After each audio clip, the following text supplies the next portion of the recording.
We are on. We are on fire. Yeah. We are on the bottom of 9A.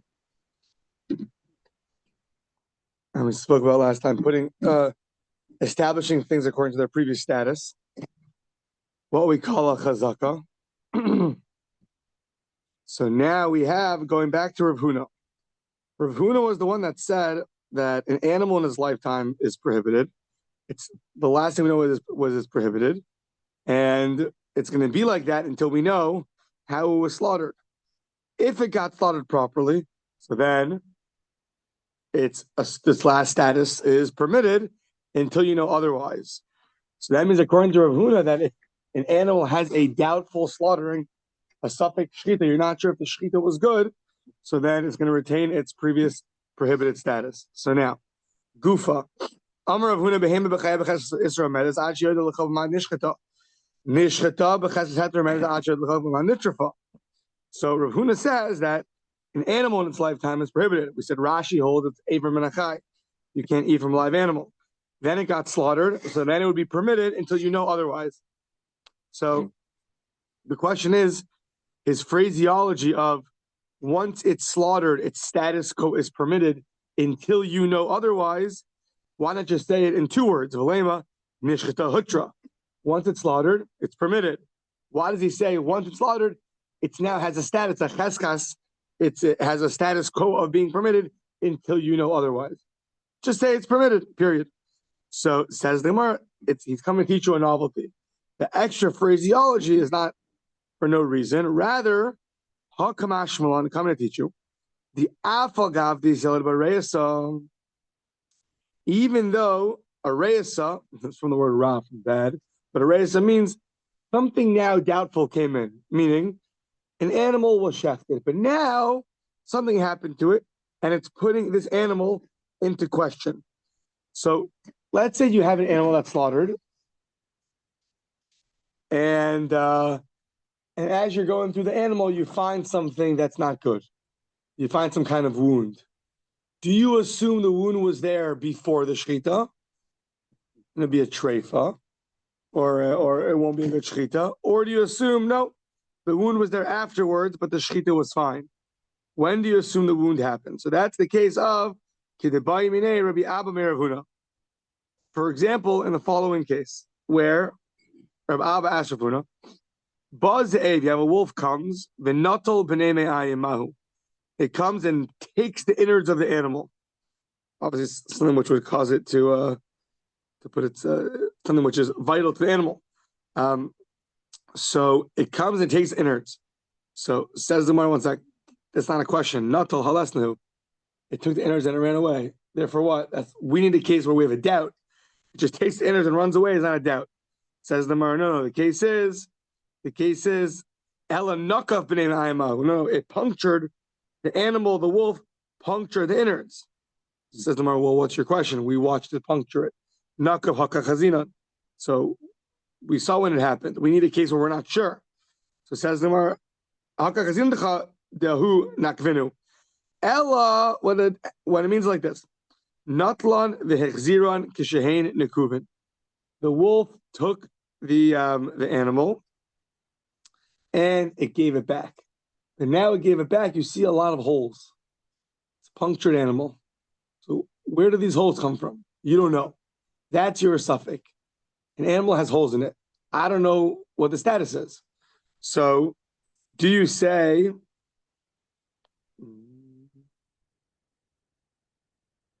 yeah.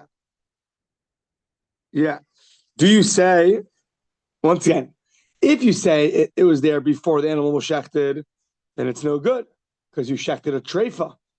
If it was there after the animal was dead already, so we don't care. So what do you do when something comes up and now you don't know? Was it there before the slaughtering? Was there after the slaughtering? So in this case, a wolf came, brought the animal back, and now there's holes in the animal. The holes that would have caused it to be a treifa if it was alive. So now you don't know. So now, do you say as follows? Shema nekev. Do you say that the holes the animal made were actually pre-existing holes, and it just continued to make bigger the pre-existing holes. If that would be true, so then it would be an invalid animal, because you're saying that it had holes there before you slaughtered it. Or olo, you say no, there was no holes there. The holes came right now. So on that, Rav Huna says his halacha: if you know the animal was slaughtered properly, so now its new status quo is permitted. You have to have something to remove it from that status quo.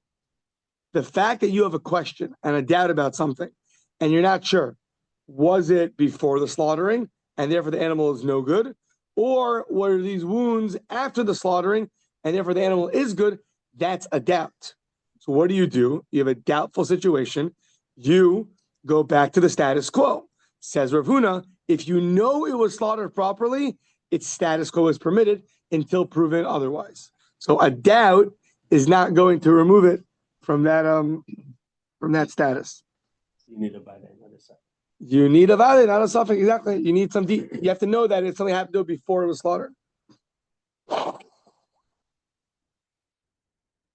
And the way I was always taught that, like, the way you look at it is, imagine you're looking at this animal. So you have on the one hand a chazaka, a status quo. So how do you view it? What's your first when you see someone for the first time? You see them in a certain light. How do you view this animal? What light do you view it in? Imagine you were, so to speak, looking at the animal as permitted or as prohibited. So last you knew it was totally fine. So that's how you're viewing it. The chazaka is your English. The first way you view it, your first way you see something, before anything blurs your vision. Before the windshield gets blurred. That first, so that's how you see it. You have a suffix here, but you don't take that into consideration. You see it in its previous status. The only way to not see it like that and to view it differently is if avade comes or something more major comes. So that was Rav Huna's novelty. Okay, so that was Amar Le. The answer that Rav Huna said was Ein Choshishin Shema b'Makom Nekev Nakav. We're not worried about maybe these holes were pre-existing holes. Rather, we could assume that it was holes that came after the shechita, and you're back in business. Or you're still in business. You never were out of business, and you go sell them, eat them, do whatever you want. I don't know, whatever you want, but eat them. So okay, so that's Rav Huna's statement that you always go after that previous status quo. So as long as it's alive, until you know it for sure was a good shechita, it's going to be prohibited. Once you know it for sure was a good shechita, it's going to be permitted. You need something to remove it from that status. Okay, so now, Eisvei, we have a question. Ra tzipor hamenaker b'te'ena. You see a bird digging through, making holes in a fig. Okay, ve'achbar hamenaker ba'avatichim, and you have a mouse that's making holes in your watermelon. So next page, choshishin shema b'makov nekev nakav. That you could assume. Here's the question: that the holes it's making were pre-existing holes made by a snake. The snake was there. These snakes were much more rampant back then, and therefore you have to stay away from this food. You cannot eat the fig. Wash it out, doesn't matter. You cannot eat the melon, doesn't matter, because if a snake was there, venom is there. If venom is there, your life is at stake. If your life is at stake, then you got to stay away. Whether you like it or not, you got to stay away. So that's a big question. You just told me if the animal comes back with holes, we don't assume that the holes that are here were pre-existing holes. Rather, we assume the holes were created at the last possible time after the shechita. But yet you tell me that by figs and watermelons, where you see animals making holes in them, you have to stay away because the holes were pre-existing by a snake. That's a contradiction. So Amar Le, so the response, Rav Huna's response is, you're comparing apples and oranges. The prohibition of eating something, so you'll put that in the category of things that are prohibited. Then there's another category, things that endanger your life. Those things have different rules and regulations. So Amar Le, Mika medames isura lisakanta. How can you compare prohibitions to danger? Sakana shiny. When it comes to danger, it's a whole different ballgame. So when it comes to danger, there's much more of a risk. So therefore, we're much more stringent about the doubtful situation. But mi Rav Huna, that's not a question on me. My statement stays strong. You can always go with the last with its most recent status, prohibited, permitted, whatever it is. But don't bring me a question from sakana. And basically, the rest of the page is going to be going back and forth. Can you or can you not bring a proof? Can you or can you not show that prohibitions and danger are different? Are they different or are they not different? So let's see. So Amar Le Rava asked Rav Huna, Ma'ishna Safek Sakanta Lechumra. What's the difference by a suffix, a doubtful situation of a danger, like the holes in the food, Lechumra, that you're going very stringent, but Safek Yisura, you should say, Nami Lechumra. You should also be stringent when it comes to prohibitions. So Rava does understand why you make a differentiation. If you're stringent in one case, you should be stringent in another case. So Abaye asked Rava, Amrle Abaye, I don't understand. Velo shiny venisur sakanta. You basically, you never heard of this differentiation between danger and prohibition? Look, I'll show you. The ha'ilu safek toma. If you have a doubtful situation in a public domain, so you're, I don't know, what's your most favorite public domain? The I-5 no one walks on, but I don't know, Midtown Manhattan, assuming it's a public domain, New York City, let's assume for argument's sake, New York City is a public domain, Midtown Manhattan. So you find out after you travel through that there's actually, there was, a lot of, things that cause contamination. So, not movies, there's a dead corpse or there's an outbreak of shrutzim, of creepy crawlies that cause impurity. You're not sure if you touched it or not. You don't remember. You felt something, but you just don't know. So the halacha is safek tuma b'rshus harabim, a doubtful situation of tame. Classically, like you walk over something, you know that there was a grave there where you were walking. You're not sure if you touched the grave or not. You just don't know. So the rule is safek tuma b'rshus harabim. The halacha is sveiko tahor. Any doubt, we'll see in a second what the rationale is. Any doubtful situation of impurity in a public domain is permitted. You could be lenient. Okay? And the ilu safek mayim megulin asurim. But yet, water that's left uncovered, you're worried there's snake venom in it. So that's prohibited. So what are you, Rava, asking on Rav Huna? Why don't you make everything stringent? Abaye is saying, look, I'll show you there's a difference between prohibition and danger. Danger by water left overnight, that's uncovered, you can't drink it because you're worried. Snake venom got into it. And yet by tuma, by impurity, if it's in a public domain, you can be lenient. So you see there is a difference in halacha between danger and between prohibition. So to that, Rava responds, that's not a fair question, because this idea that impurity in a public domain, if any doubt comes up, is going to be, you could be lenient, is a special pasuk. It's exception to the rule. It's a special halacha over there, but you can't use that as a question on me. That's not the norm. That's a special exception to the rule. Amar le hasam hilchasa gemirila. Interesting, because hilchasa gemirila often means halacha Moshe Misinai, but it's not what it means here. Hilchasa gemirila means over there it's a special halacha. It's a pasuk. It's a pasuk that things are in a public domain are going to be pure, and what's that pasuk? It's a hilchasa gemirila misota, from sota. Ma sota b'rshus hayachid. So a sota, right? The husband tells his wife, "Do not seclude yourself with so and so," and she went and she secluded herself with so and so. Now we don't know if she had relations with him or not, but the Torah says the word impure numerous times, and one to teach you that in this case she's impure until she has to drink the water. But, so what's that? It uses the word tame over there, the nitma, impurity. So what's the case of a sota? When we say sota, we really mean a suffix sota. A real sota means she really had relations. But a suffix sota is what a lady in private is. We don't know what happened in there. We don't know, did she have or did she not have relations? We don't know.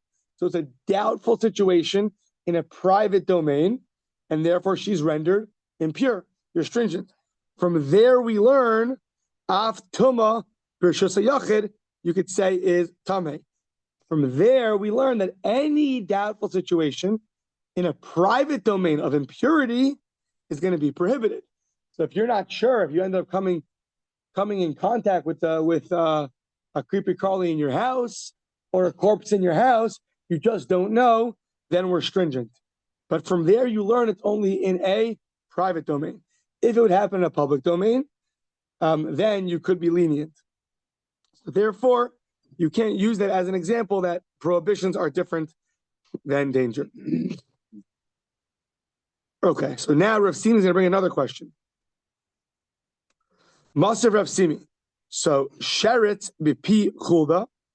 You have one of these creepy crawlies that cause contamination of sheretz is in the mouth of a weasel. B'pi chulda. The chulda mehaleches al gabe kikar shel truma. And now the chulda, the weasel, is walking along the loaves of truma. So now we're not sure. Did the weasel holding the sheretz, did it walk on top of the loaf of truma? Yes or no? We don't know. Suffik naga, suffik lo naga. It's maybe yeah, maybe not. Halacha is sfeiko tahor. There we say that the suffik, we are going to be lenient. And Rashi points out, this is even going to be true in a private domain. You have to know why exactly is this case of a private domain different. And I'm not sure. I don't know what the rationale is right now. That even in a private domain, in this case, we're going to be lenient. And yet, once again, the classic case of things that are danger to you that you are strict in is water left uncovered. You're worried for snake venom. So says the Gemara. So what do you see? There is a difference. So what do you ask on Rav Huna? Both cases should be stringent. I showed you there's a big difference. By danger, we're strict, and by impurity, we're lenient. Says the Gemara, no. Hasam nami. This is the rationale. Hasam nami. I don't know what the Gemara was thinking when it asked the question, but presumably it did not hold of this distinction right now. Says the Gemara, that leniency is also a special rule that's learned from a sota. Hasam nami hilchas gemir lamisota. Masota davar sheyesh b'das lishael. Av hacha nami davar sheyesh b'das lishael. The idea of a sota in a private domain is now rendered impure, and therefore anything else in a private domain is also rendered impure, is only when the thing that we're asking about, a person walked by and not sure if he was contaminated or not, that's only something which is like a sota, where they have knowledge. You can ask them questions. But when it comes to loaves, last we checked, you can ask loaf a question, but it's not going to answer, right? It doesn't talk back. Well, it's stubborn, very stubborn. So the loaf is not comparable to sota, and therefore its halacha is going to be lenient and not strict, because it's not the same as a sota, because a kikar, a loaf, not the same as a human being. Presumably in the question, we didn't make this distinction, and it matters to us. All we learned from sota was private domain, impurity, prohibited. We didn't make this fine distinction between does it have das, have knowledge or not? But in the answer, we do make this distinction. So therefore, that's not a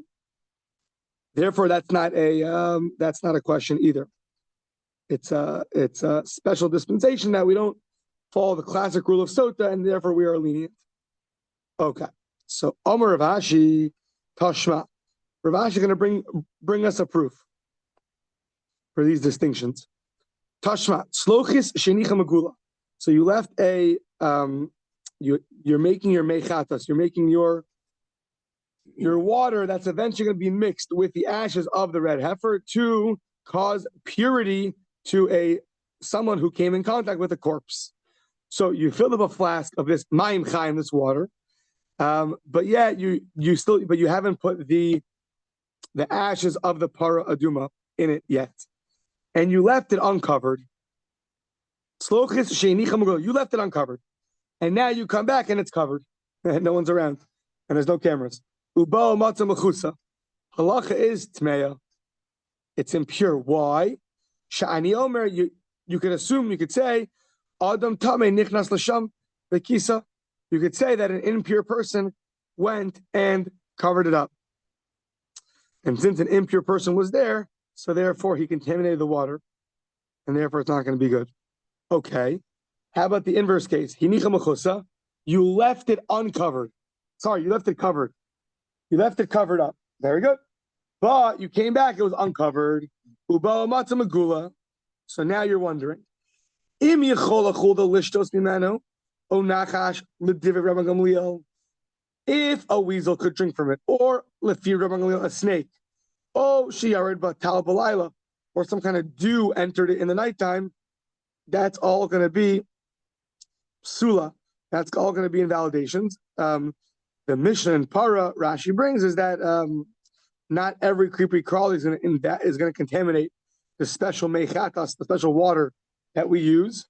But a chulda, a weasel will contaminate. Why? Because it's the word is, I don't know, throws up, but it spits. Yeah, it spits up stuff. So that will cause contamination. Or a snake, according to Rabbi Gamliel, it gives venom. Those things will cause contamination. So, yeah.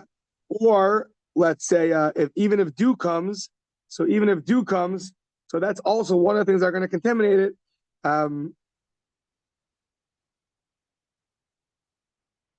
Yeah, that's also going to contaminate it.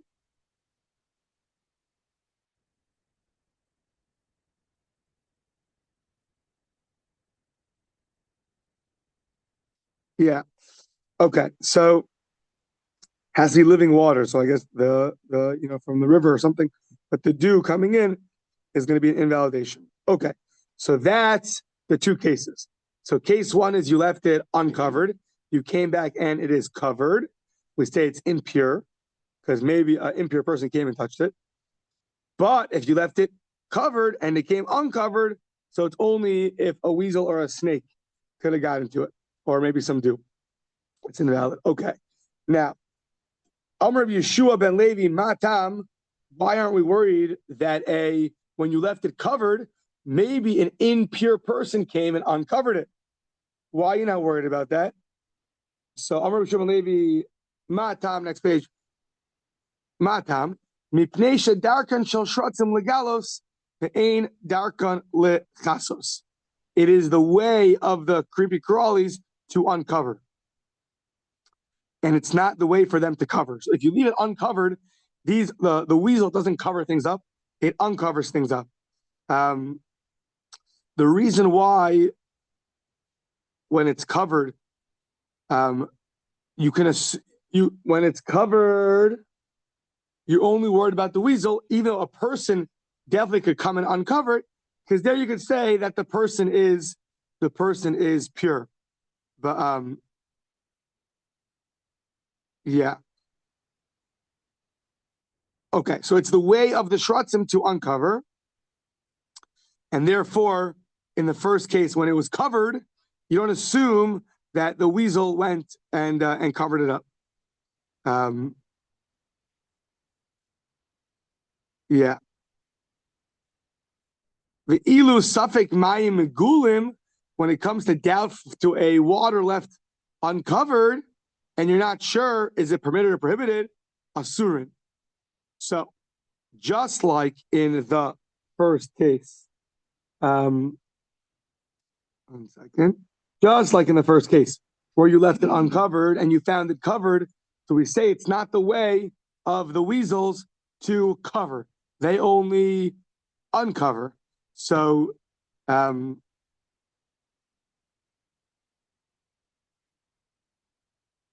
what do you see from there? When it comes to prohibitions, you don't assume that a weasel or a snake got to it. Maybe an impure person got to it, fine. But you don't assume that a snake or a weasel got to it. It's not the way for them to cover things up. So you can assume, go after the majority, since majority of weasels don't cover things up, they uncover things. Therefore, you can assume that a weasel was not there. But yet, when it comes to your uncovered water, you have to be stringent and assume that there was a snake there. So, one second.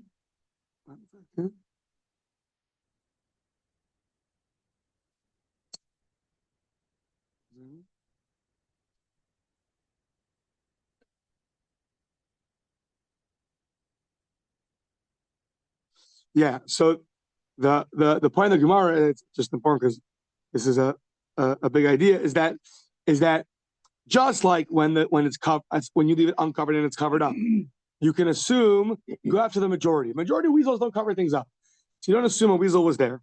When you have water that's uncovered, so you can. What's the majority? The majority is that a person came and uncovered it, or weasels came and uncovered it, and they're not going to cause any danger. Why do you assume that a snake got in? A snake is the minority. When you have something uncovered, the minority is that a snake got in and put venom in it. That's a minority. Majority of weasels or other creepy crawlies that come in, if you go after the majority, then you could for sure drink the water because you don't assume that a snake got there. However, you see the fact that we're stringent when the water's uncovered, we assume, okay, it must be a snake, and therefore it's prohibited. So how come when we leave something uncovered and it's covered up, we say from there, we don't go after the majority. We assume that it wasn't a weasel that got in. You go after the majority. Majority of weasels don't cover things up. So you can assume that a weasel didn't get there. And yet, by uncovered water, you go after the minority and you assume that a snake got there. So why do you split? Why by prohibitions you go after a majority, and by danger you go after a minority? What do you see from there? You see from there, Shma Mina, Chamira, Sakantami Surah, that danger is more stringent than things that are prohibited. Shma Mina, and that is the conclusion. Yeah. Nowadays we hold that we don't have so many snakes nowadays. It is permitted. Yeah. There are definitely the Sfardim and the Hasidim are definitely stringent about not drinking waters uncovered, but it's pretty black on white that it's permitted nowadays. There are those that are stringent to not use that water, let's say to wash your hands with, but that's also a lot of people do not hold to that at all. So yeah, Tanan Hassam says the Mishnah. Once we're on the topic of snakes, so 3 of the liquids are the ones that are prohibited. Asur mishum gilui, ma'im v'yayin v'chala. It's water, wine, and milk. So kama yeshuv yasurin. How long do you have to wait of it being uncovered to render it prohibited? Enough time that the snake can come and get in there. So v'yishtem. Okay, how much is enough of a time where it can come from close and drink the water?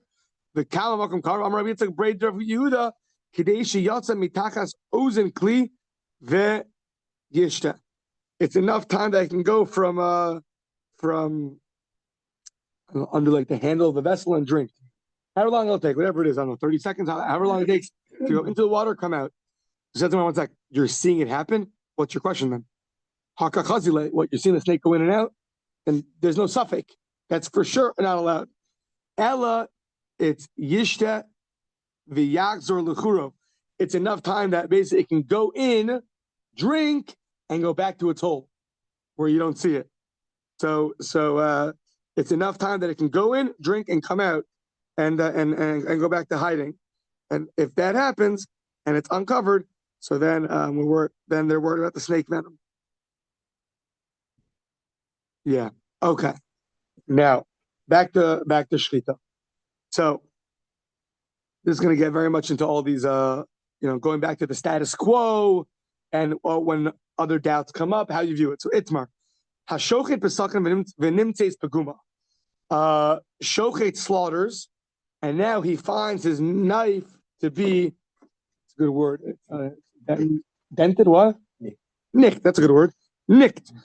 So it used to be a nice smooth knife, and before he checked it, and it's good, but after the slaughtering, nicked. So how do you assume it got nicked? Where did it get nicked from? Before you slaughtered, it was good. You slaughtered, now it's nicked. So what are the options? Amar Rav Huna, afilu shiber ba'atzamas kol hayom, even if after the slaughtering, before you check the knife, you went and you broke a bunch of bones with this knife, we're not going to assume that the knife was good. Rather, chayshinan shema be'or nifkama. We assume, when it got nicked when it was on the skin of the animal. And therefore, that means that before it got to the pipes, it got nicked on the skin. And therefore, when it got to the pipes, it wasn't a good knife. And therefore, it's a invalid slaughtering. V'Rav Chisda Amar Kshera, he says it's kosher. Why? Shema be'etzem nifkama. Because perhaps it got nicked on a bone. And so I guess presumably it's the case is that you slaughtered it, and afterwards, I guess you're cutting bones, you're breaking bones with this knife. So you want to know now the knife is nicked. Now you check the knife. So do you assume when was the first possible time it could have got nicked? It was when you're cutting the skin before you get to the pipes. It got nicked right then and there and got to the pipes, invalid slaughtering. Or you assume no. You assume it got nicked at the last possible time.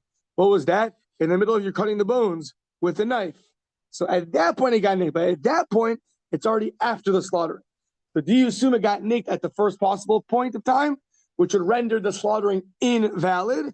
Or do you assume it got nicked at the last possible time, which would render the slaughtering valid? So now, Bishlamar Rav Huna Kishmaite. Rav Huna, we understand very, very well. Why? Rav Huna was what we ended off yesterday, started today with. Rav Huna says, when the animal's alive, its status is prohibited. Rashi, Aver Menachai. You can't eat from a live animal. The only way it's going to change the status to a permitted status is if you know the slaughtering went well.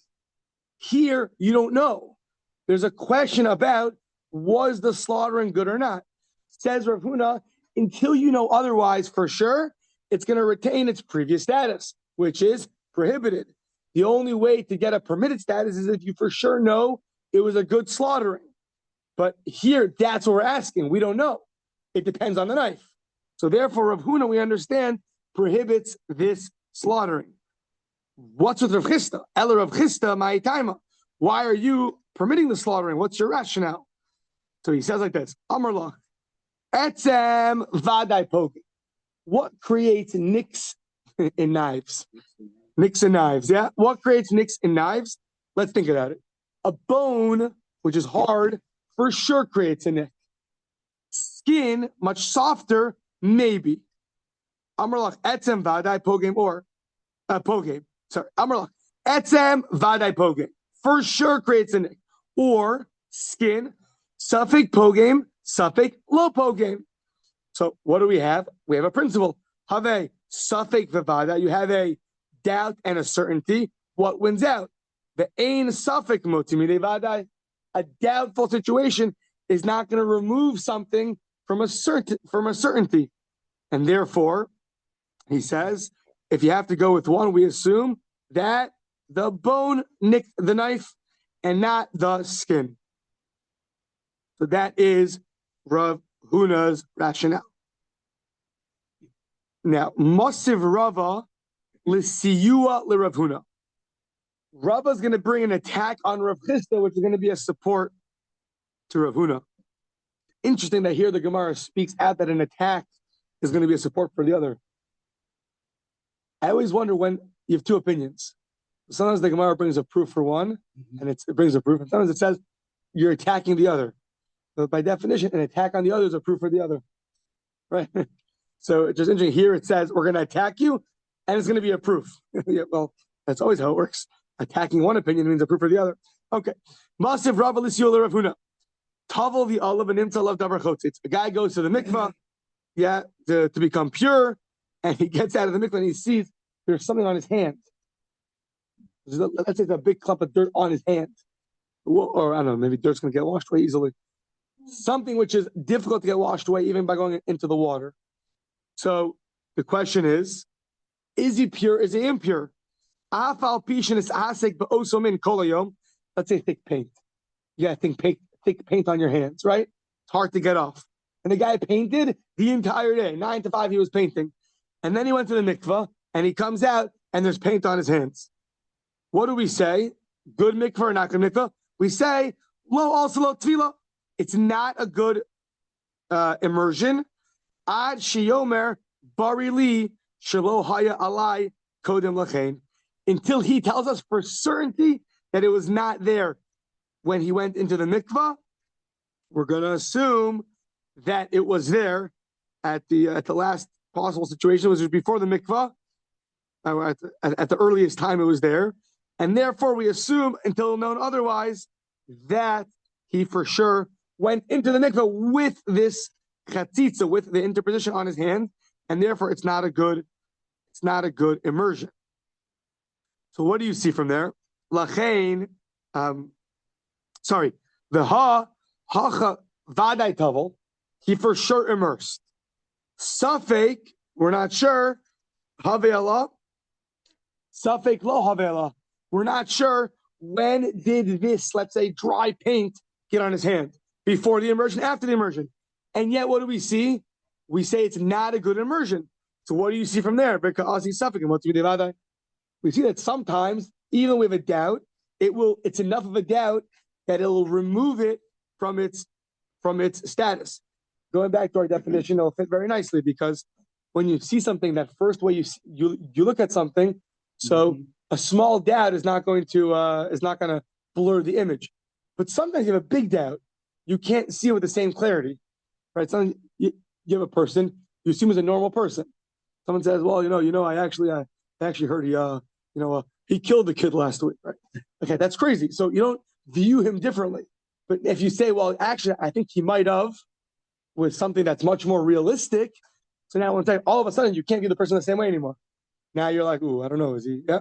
So we say now this suffix is motzi midei vadai. So that's a question on Rav Chisda. Rav Chisda told us that the vadai wins out, but here we see the suffix wins out. Says Rav Chisda in defense of himself, shiny hasam, or says the Gemara in defense of Rav Chisda. No, big difference. By the mikveh case, shiny hasam, we can establish the person on the previous status. Last thing we knew, he was impure. And now he comes out with dry paint on his hands. So we could say the ema lo tavel. So there we could say, okay, maybe it wasn't a good immersion. One sec. Says the Gemara, says in over here, Hakanami, Hamed behema alkaskasa. Say last, we knew the animal was impure, and say it wasn't slaughtered properly because the knife is nicked. Says Rav Chisda, you can't say that. We see that it was shechted properly. She says, well, then say something over here. The guy walked out of the mikvah. We have an immersed person in front of us. So what's the difference? Why by an animal you say it's permitted, and by the person we're going to say it was not a good immersion? So says the Gemara, because no, the person, there's dry paint on his hands. So there's a certain doubt now that we have to deal with. Says the Gemara, same by an animal. So it says, look at the animal too. We're not sure if the knife was nicked. So says Rav Chisda, no, a big difference. The sakin Israel, behema lo Israel. The animal is fine.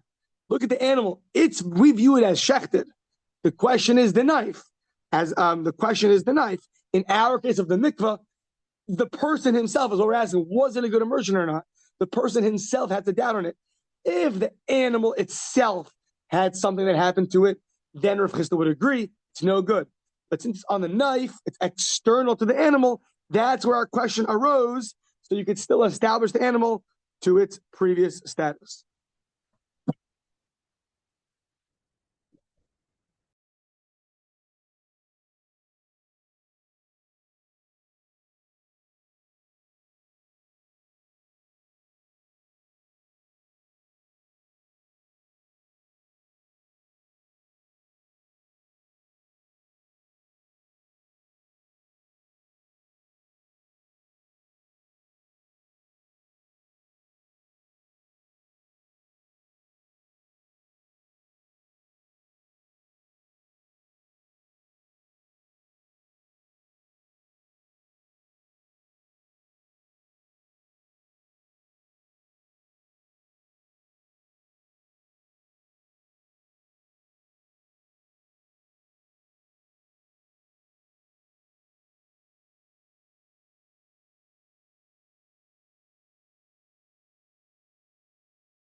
Rabbi, you're frozen.